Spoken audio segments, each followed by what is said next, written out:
Hi friends, എല്ലാവർക്കും നമ്മുടെ പുതിയ വീഡിയോയിലേക്ക് സ്വാഗതം. ഇന്നത്തെ വീഡിയോയിലൂടെ നമ്മൾ നോക്കാൻ പോകുന്ന വാട്സപ്പ് വന്ന ഒരു ലേറ്റസ്റ്റ് അപ്ഡേറ്റ് ആണ്. നമുക്ക് വേണ്ട വീട്ടിലേക്ക് കടന്ന് അതെന്താണെന്ന് ഡീറ്റെയിൽ ആയിട്ട് പരിചയപ്പെടാം. ഫ്രണ്ട്സ്, നമ്മുടെ വാട്സപ്പ് വന്ന ലേറ്റസ്റ്റ് അപ്ഡേറ്റ് എന്താണെന്ന് വെച്ചാൽ, നമ്മൾ ഒരാൾക്ക് ഒരു മെസ്സേജ് അയച്ചു. ആ മെസ്സേജ് ആ കൂട്ടുകാരൻ കണ്ടു കഴിഞ്ഞ് 7 ദിവസം കഴിയുമ്പോൾ ഓട്ടോമാറ്റിക്കലി ഡിലീറ്റ് ആയി പോകും. നല്ലൊരു ഫീച്ചറാണല്ലേ. ഈ ഫീച്ചർ ലഭിക്കുന്നതിന് വേണ്ടി നിങ്ങളിപ്പോൾ തന്നെ വാട്സാപ്പ് ബീറ്റ വേർഷനിലേക്ക് അപ്ഡേറ്റ് ചെയ്തിട്ടില്ലെങ്കിൽ അപ്ഡേറ്റ് ചെയ്യുക. ഇനി നമുക്കതങ്ങനെ സെറ്റ് ചെയ്യാൻ നോക്കാം. നമ്മൾ വാട്സാപ്പ് നോർമലി ചാറ്റ് ചെയ്യുന്ന പോലെ എടുക്കുക. അത് കഴിഞ്ഞ് സൈഡിൽ ആയിട്ട് കാണുന്ന ആ 3 ഡോട്ട് ക്ലിക്ക് ചെയ്ത് കൊടുക്കുക. അത് കഴിഞ്ഞ് വ്യൂ കോൺടാക്റ്റ് എന്ന് കാണുമല്ലോ, അവിടെ ക്ലിക്ക് ചെയ്യുക. അത് കഴിയുമ്പോൾ ഇങ്ങനൊരു ഇൻ്റർഫേസ് ആയിരിക്കും വരിക.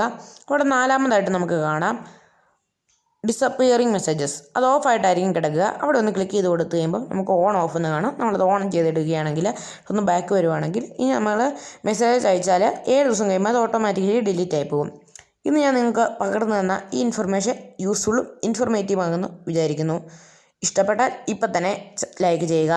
ഇതുപോലത്തെ വീഡിയോസിന് വേണ്ടി നമ്മുടെ ചാനൽ സബ്സ്ക്രൈബ് ചെയ്തിട്ട് ആ കുഞ്ഞു ബെൽ ബട്ടൺ ക്ലിക്ക് ചെയ്ത് ഓൾ എന്ന നോട്ടിഫിക്കേഷൻ ബെല്ലും എനേബിൾ ചെയ്തിടുക.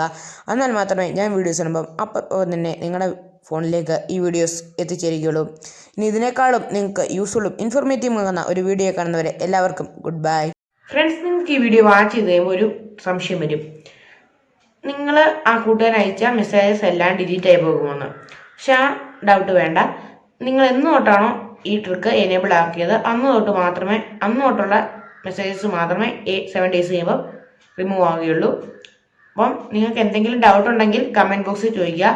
നിങ്ങൾക്ക് കമൻറ്റ് ബോക്സിൽ രേഖപ്പെടുത്താൻ കഴിയാത്ത ഡൗട്ടുകൾ ഉണ്ടെങ്കിൽ എന്നോട് ഇൻസ്റ്റാഗ്രാമിൽ പ്രൈവറ്റ് ആയിട്ട് ചോദിക്കാം. ഇൻസ്റ്റാഗ്രാമിലെ ലിങ്ക് താഴെ ഡിസ്ക്രിപ്ഷൻ ബോക്സിൽ നൽകിയിട്ടുണ്ട്. ഫ്രണ്ട്സ്, ഞാൻ ഓപ്ഷൻ ഓപ്പൺ ചെയ്തപ്പോൾ നേരെ ഓൺ ഓഫ് എന്ന് പറഞ്ഞായിരുന്നു വന്നിരുന്നത്. പക്ഷെ നിങ്ങൾ ഓപ്പൺ ചെയ്യുമ്പം അവിടെ വേറെ എന്തെങ്കിലും വരികയാണെങ്കിൽ കണ്ടിന്യൂ എന്ന് ക്ലിക്ക് ചെയ്താൽ മതി.